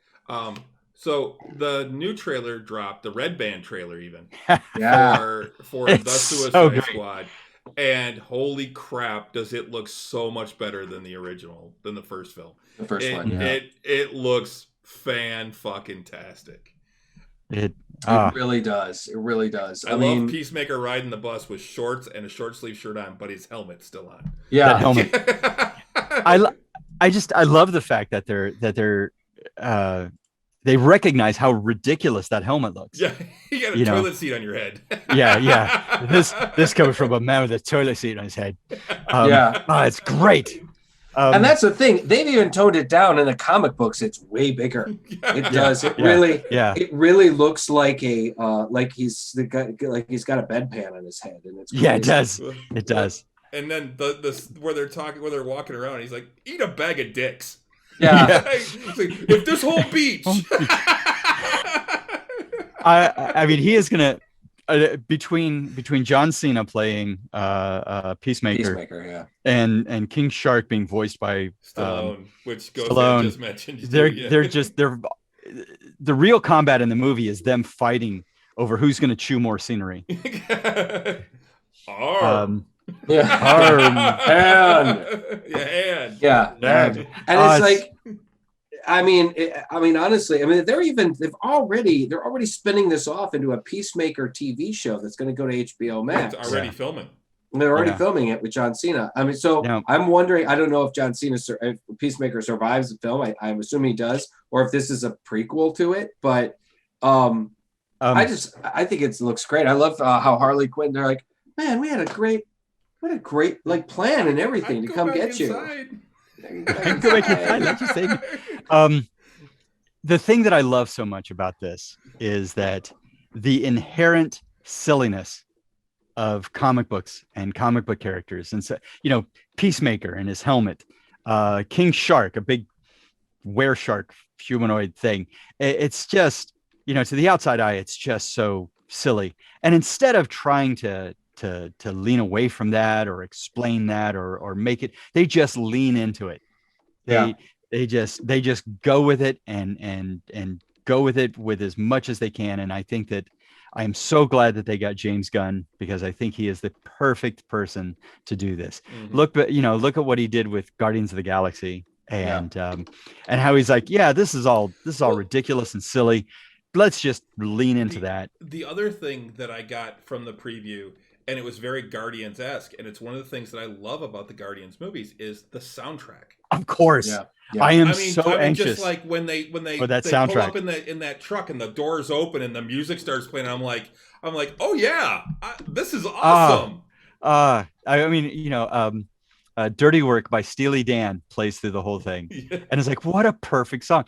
James Gunn, however many ways in which he is a genius, the first thing that comes to my mind is his ability to choose music that is going to go with everything. And I'm hoping that that's him, because he did that with Guardians. Well, the first scene in Guardians 2, when they're fighting that monster and the music's just playing and Baby Groot's just walking around, dancing around. They got the team fighting this monster in the background you can barely see, but you got Baby Groot dancing to this classic rock song. It was Mr. Blue Sky by ELO. It was beautiful, and I am so anxious to get the soundtrack, because I went and saw Guardians and I was just blown away. It is still my absolute favorite MCU movie. Really? You like it better than Ragnarok? Yep. All right. Oh, for sure. Okay. For sure. It's hilarious. I just love it. I can watch that movie over and over again. Don't get me wrong, I love it too. I'm just like, I'm torn though. Ragnarok was so good. Ragnarok was actually recently voted the most rewatchable MCU movie. The thing is, here's my thing with Ragnarok, and all I can say is that I'm glad watching that movie that I'm not and never was a really huge Thor fan. Mm-hmm. As fun as that movie was, the treatment of the secondary characters and such. That bothered me. The fact that they just wiped out the Warriors 3 without, barely even, a word. Most of them died off screen. Yeah. Yeah. That really bothered me. Really bothered me. And that was terrible.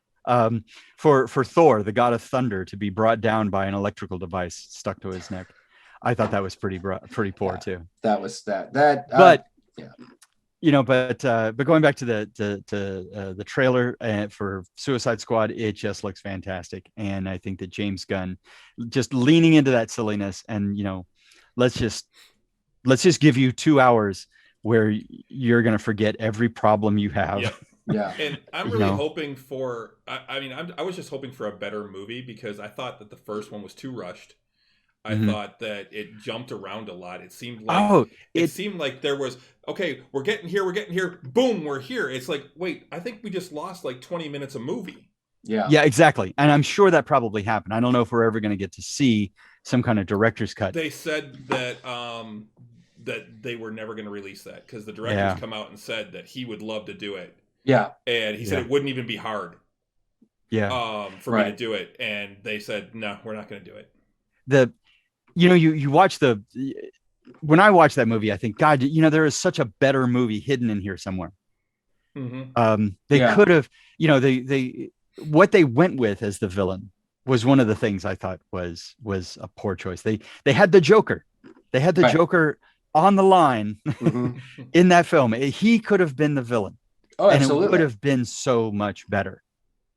Mr. J. It would have resonated with the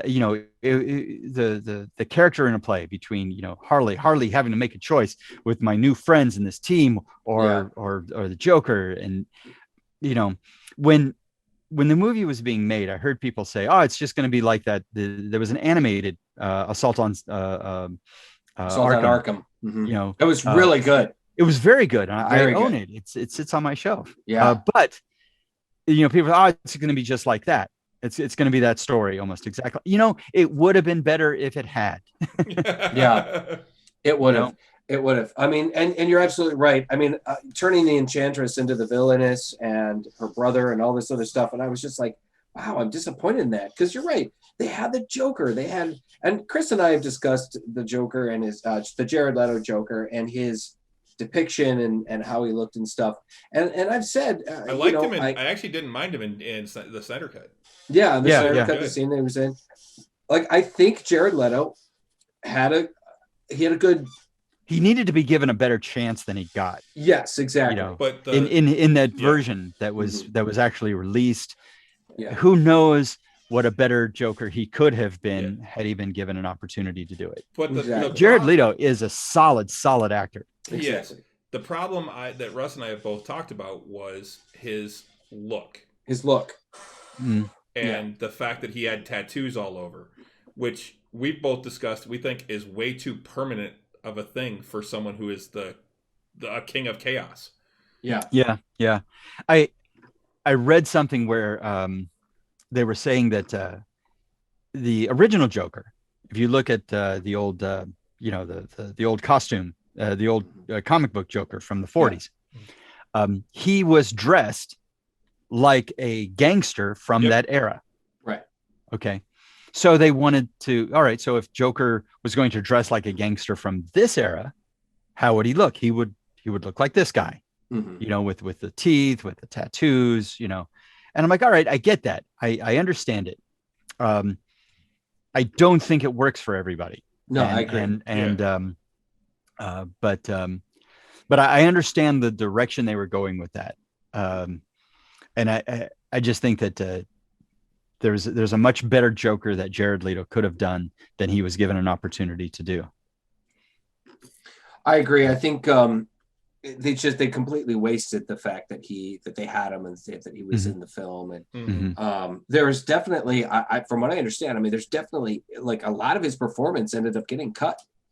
And that's what I heard as well. Yeah, it was too bad. And that's one of the reasons why I too would love to see a director's cut. I mean, if you don't want to put it out on HBO Max, then fine, put it out on a Blu-ray or something. Let people buy it if they want it. Yeah. One of the things I thought after watching the Zack Snyder, the Snyder Cut of Justice League was that what would it take to get Affleck back in the Batsuit? Because having that much more of the fun, I would love to have seen him play Batman more. Yeah. I would love to see him in an entire Batman film. Exactly. But, I couldn't agree more. I think Chris and I were discussing this the other night or a couple of weeks ago about like who we thought our favorite Batmen were. And I'd have to say that Michael Keaton was still my favorite Batman. And I think part of that is nostalgia, truthfully. Yeah. I did like Christian Bale, but I got to say, and I think Christian Bale was probably the best Batman we've had, but I think performance-wise, as Batman, as Bruce Wayne. Well, but I think as a look, I think Affleck nailed the look better than anybody else. I mean, it's difficult. It's difficult to judge when you consider how Christian Bale got the best opportunity. Right. You know, that too. He had 3 successful movies, you know, 2 of which were really good. Yeah. You know, Dark Knight Returns, I did not think was a very good film. Oh, the final. I thought final it was movie, right, but it wasn't.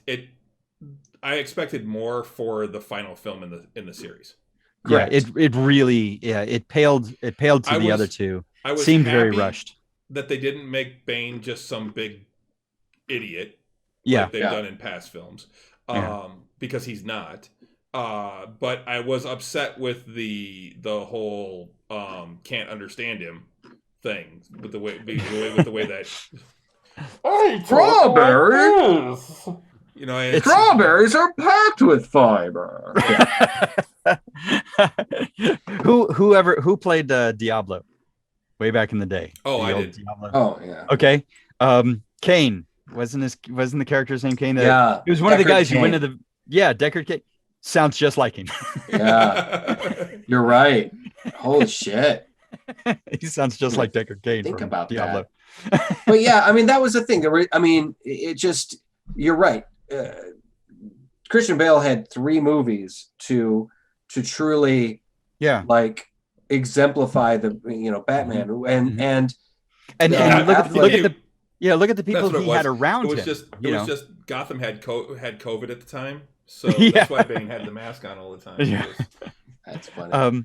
He was being socially responsible. In his second film, he had Heath Ledger to act with. Which, and hell, to this everybody day, else. that was just a hell of a performance as Joker. I mean, oh my god, he is probably my favorite Joker to date. Live action. I mean, Mark Hamill is amazing as Joker, but I mean, I just think that Heath Ledger was just so incredible, and I was really skeptical about him being Joker when I first heard about it. I'm like, really? I don't see that. And then I saw his performance. I was like, holy shit. Well, he was given the Oscar posthumously, and I mean, he deserved. If he had been alive, I think he still would have won it. I don't think it was just handed to him because he died. No. But he did this magic trick. Oh my god, it's like one of the best scenes in any movie ever. Disappear. Bam, boom. Ta-da! Yeah. Oh man, he was so good. Yeah, so good.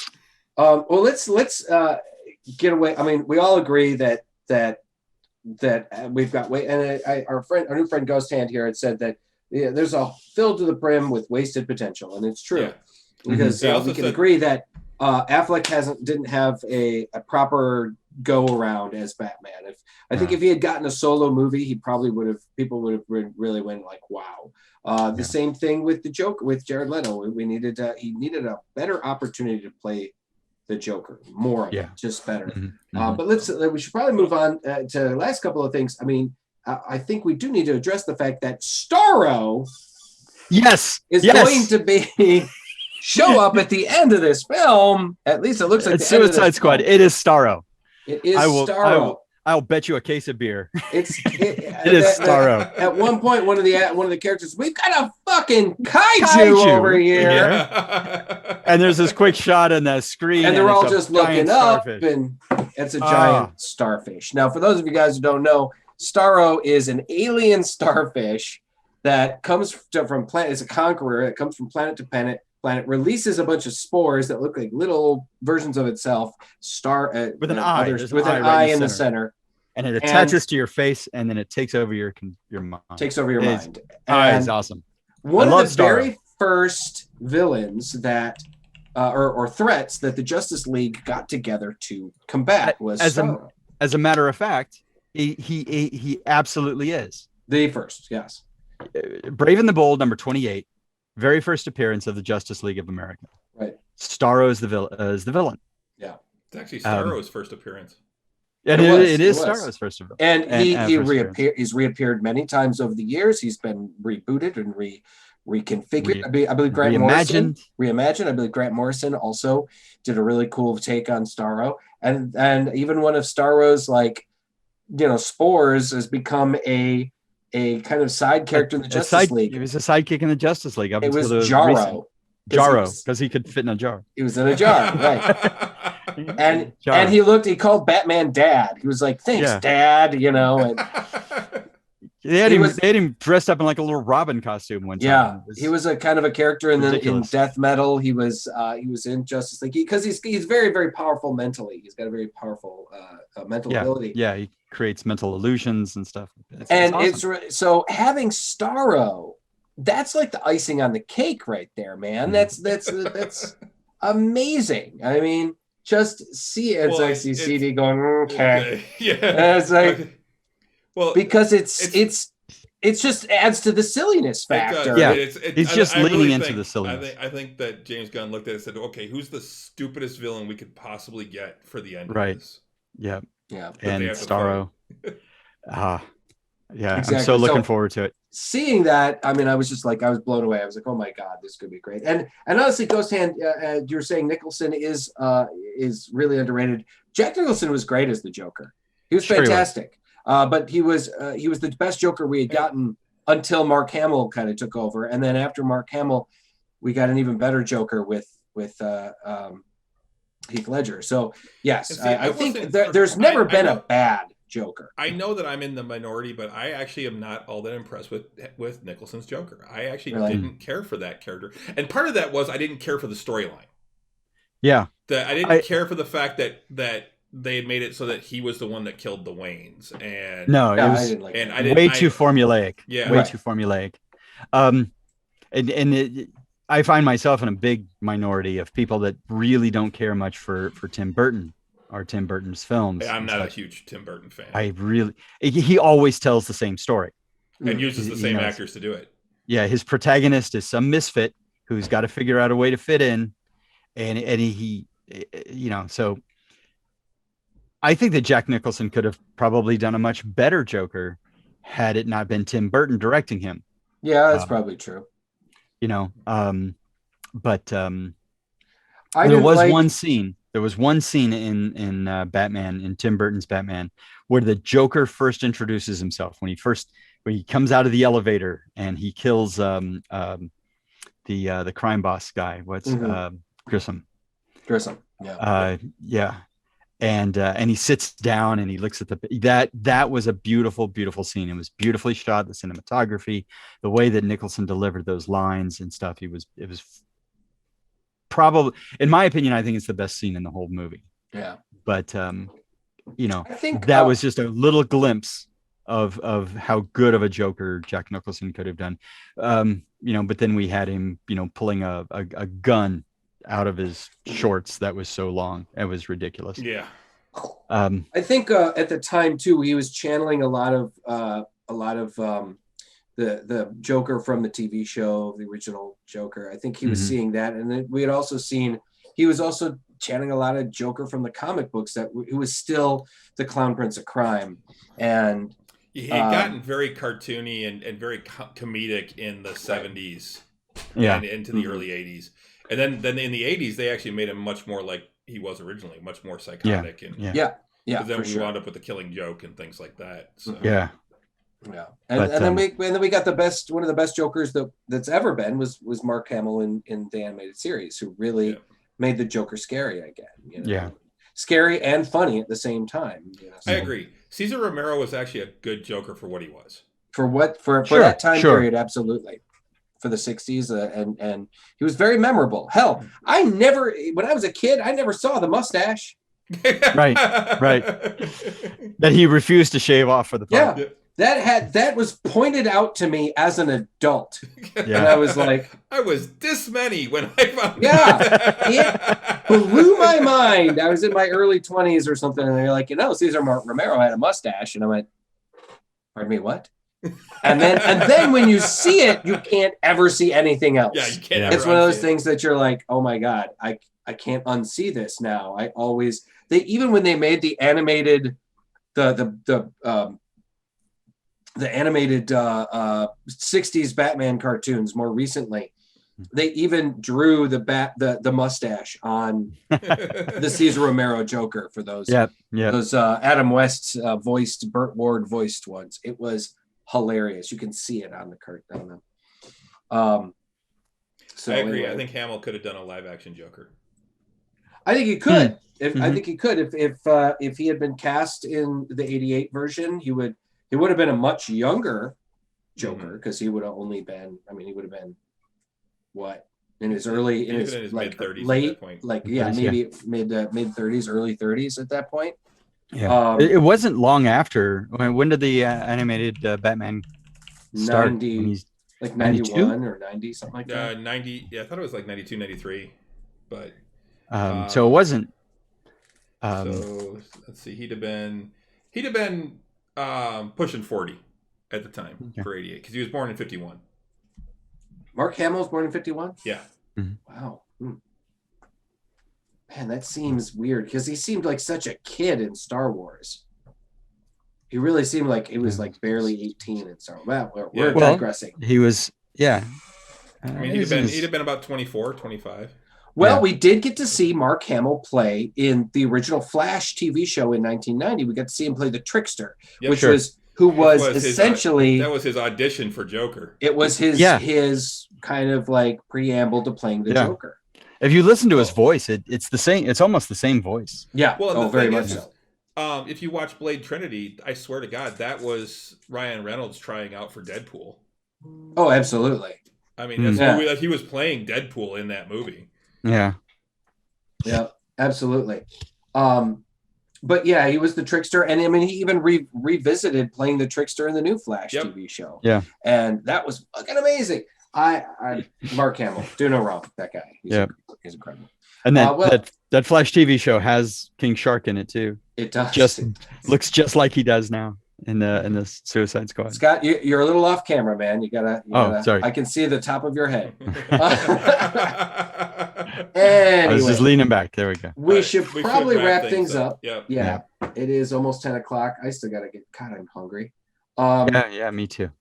I want to thank Scott. I want to thank my brother for showing up and being an awesome guest like you always are. You're always great. Well, thank you very much. I always jump at the chance to drink a beer and geek out with you guys. Absolutely. We'll definitely have to have you on. I've often said we need to have you on more regularly. I think we're going to have to, call you up and have you on a lot more regularly than like once a year or twice a year. Well, sounds great. Definitely when you're back in town for. Cool. I'm sorry we didn't get to Falcon and Winter Soldier. I was looking forward to mentioning a couple of those, but it's okay. We're liking it. The show's doing well. I think I like the next episode, and I'm excited to see where they're going to take it. So the big thing from this one that I got was the big three. Yeah, the big three. That was funny. Yeah. Aliens, androids, wizards. I had to explain to somebody that there is a difference between wizards and sorcerers. Yeah. But it has nothing to do with their hat. Yeah, that's what I love. Well, why isn't he? Well, what's the difference? He doesn't wear a hat. Oh man, that was a really funny. I was like, I read it in 1937 when it first came out. 38, whatever it was. Or 38 or whatever it was. Yeah, and actually, he says 37 in the show, but it was only limitedly released in 37 in England. So he would have had to have ordered a copy and had it shipped over. He was that big a fan. So. That was really funny. And I do say I gotta like I like the give and take. I like the back and forth. It's definitely between the two characters. It's really become this episode made it into that buddy cop show. Yeah. My friend Sherry was saying the thing that bothers her about it is that she's seen this movie before. She's like, I've seen the buddy cop, I've seen the white guy, black guy, give and take and stuff like that. Because she just came off of watching WandaVision and just loved that, and we all loved WandaVision. It was great. But this is different. This is a different show. Yeah. It's a different dynamic. It's a different show. I thought the second episode was much better than the first one. Yeah. The first one just seemed like there was an awful lot of setup and stuff, but the second one was really, hitting its stride. And we have seen that buddy cop stuff before. What we haven't seen is that with a very realistic, perspective on race relations. Yeah. Honestly, So- we should address real quick. I mean, the fact that they did introduce Isaiah Bradley into the show too. Yes. We'll get into that next week. We don't Okay. have Okay. time to get into it now. We're right. approaching 2 hours. We are. actually have Okay. to stop. So, so much we'll love, guys. dedicate a lot more time to it next week to cover both episodes, and We will. maybe we talk about Scott coming back for that. So Yeah, maybe. Yeah. Okay. Scott, what are you doing next week? Let me look at my calendar. I could. I'll let you know. Okay. Tell you what, I'll let you know. I'll let you know tomorrow. Guys, for those of you guys, just as a reminder, you can check out Scott's artwork at Artworks Arcana on Etsy. And he has a Facebook page for it as well. You just kind of type in the search engine. Take a look at his D&D designs. They are fantastic. I can't say enough about how much I love them. They're really fantastic. And they are also, what is the other service, Scott? It is a Store Frontier. Store Frontier. Store Frontier. Yeah. Artworks Arcana. It's Store Frontier, Artworks Arcana. You'll be able to find it that way. Yeah. That has all my t-shirts, hoodies, and tank tops and stuff. And then my Etsy page has hats and coffee mugs. Yeah. With all of the alignments and all of the character classes and some other fantastic. So, well, thank you. Yeah. So, guys, thanks again for joining us tonight on Nerds with Alcohol. We are here every Tuesday night at 8:00, and you can, find us, download us, stream us, and all the places you can find quality podcasting. Ladies and gentlemen, we are on iTunes, Google Play Store, Spotify, Stitcher, iHeartRadio, radio.com, and you can stream and download all of our episodes at nerdswithalcoholshow.com every Tuesday night at 8:00 here on Twitch, Drinking Nerds, and then again, we put up the shows on YouTube a couple days later, also on Drinking Nerds. Hey, you can follow us on most of the social medias. We are on Facebook, Nerds with Alcohol Show, Twitter, Drinking Nerds, Instagram, Drinking Nerds. And if you're on Untapped, you can just search for Drinking Nerds, send us a friend request, and we will get you added on there. And remember, not this week, but next week, we'll do another reminder. But next Friday night, April 9th, I think it is, we will be doing our next Tavern Nights show as well. Yes. That would be the 12th. April. No, it's not going to be the 12th. The 12th. No, I'm sorry. I'm looking at March. My bad. Yes, you're correct. It is April 9th. Yeah. April 9th. So, for Tavern Nights. Yep. All right. Well, on that note. All right. Yeah, I think that's going to about do it. Yeah. So, on that note. Until next time. Slancha. All right. Have a good week, everybody. Good night.